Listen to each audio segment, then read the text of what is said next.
Hello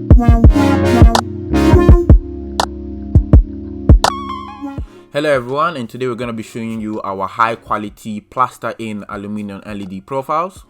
Now these profiles can be plastered into the wall without any aluminium showing, like in this example.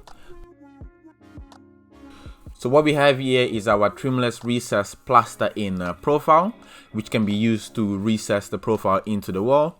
Then we have our internal corner Plaster-in profile for your internal corners. And then you have your external corner Plaster-in LED profile.